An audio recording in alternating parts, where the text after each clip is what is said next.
ताई मराठीत बोला हो. किती ते इंग्लिश शब्द.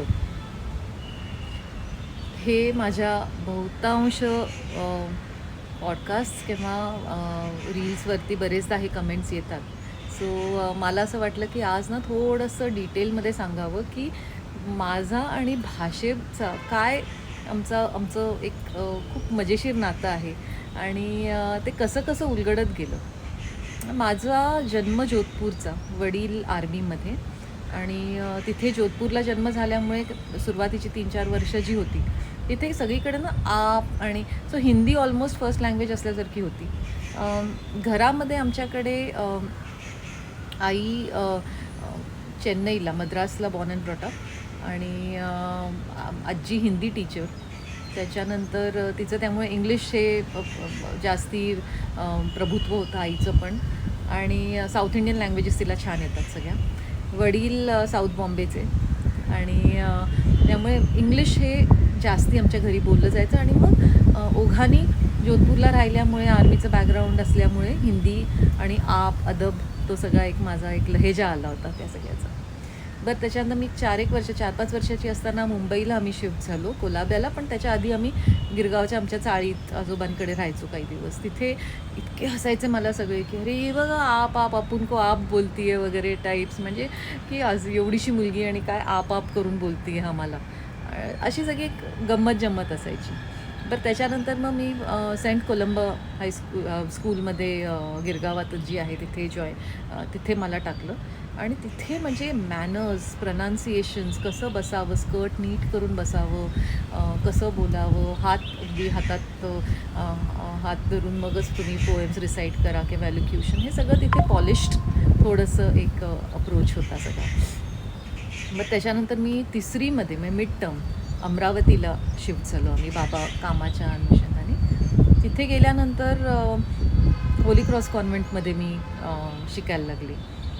सो तिथे म्हणजे ही कोणीतरी आता क्वीन ऑफ इंग्लंडच आल्यासारखं लोकांना वाटायला, कारण जरी कॉन्व्हेंट असेल तरी खूप जास्ती तिथे मारवाडी, गुजराती, सिंधी असे मिक्स्ड कम्युनिटीजमधनं खूप मुलं मुली असायच्या आणि सॉरी मुली असायच्या. It was only girls school आणि त्या सगळ्या ह्याच्यामध्ये मला काय ठीक आहे इंग्लिश आता आहे, बहुत शहाणी समजती आहे क्या वगैरे असं सगळं ते थोडासा तिथे जरा अप्रोच असायचा. त्यामुळे मला कधी कधी वाटायचं की अरे मी कशी फिट इन होणार आहे इथे.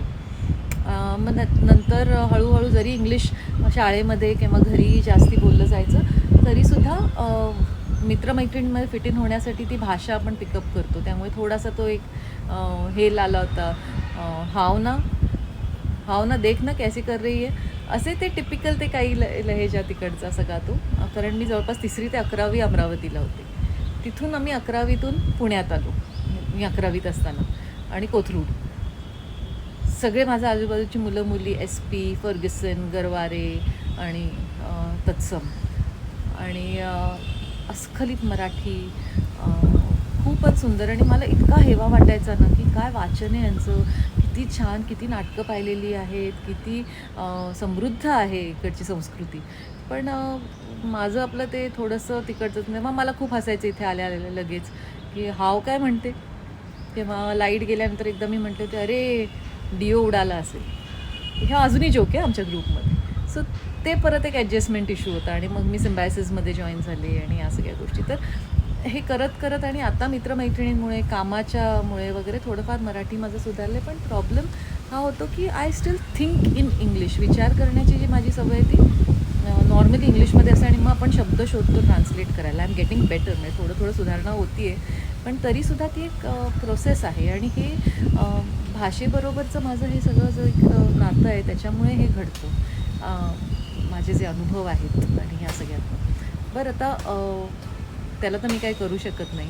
पण ह्या एका म्हणजे माझ्या पहिल्या पॉडकास्टवरती पण हेच थोडंसं बरेचदा लोक म्हणायची, म्हणून त्या कमेंट्समध्ये मी बोलणं, I was shy of speaking on social media very openly.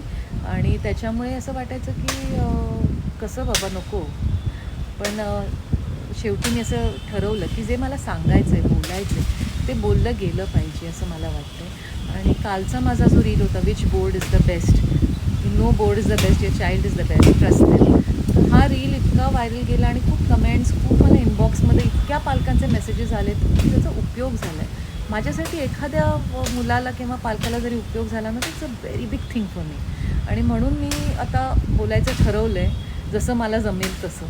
आणि फक्त मला हे थोडं क्लिअर करायचं होतं आणि इथे मला एक कोरिलेट ह्या गोष्टीशी करायचं आहे की मी ॲज अन ॲडल्ट मी हे कमेंट्स किंवा हे सगळं मी विचार करू शकते, मी त्याला उत्तर देऊ शकते किंवा हे सगळं मी स्पष्टपणे मांडू शकते माझ्या भावना.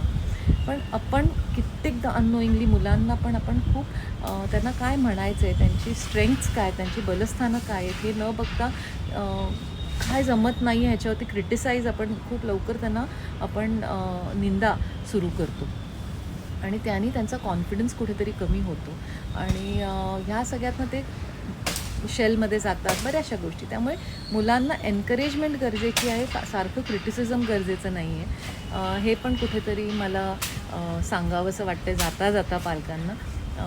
So I think we should be more open towards मुलांची स्ट्रेंथ ओळखणं आणि त्यांना त्या डायरेक्शनमध्ये डेव्हलप करायला मदत करणं, ना की त्यांना सारखं क्रिटिसाइज करणं.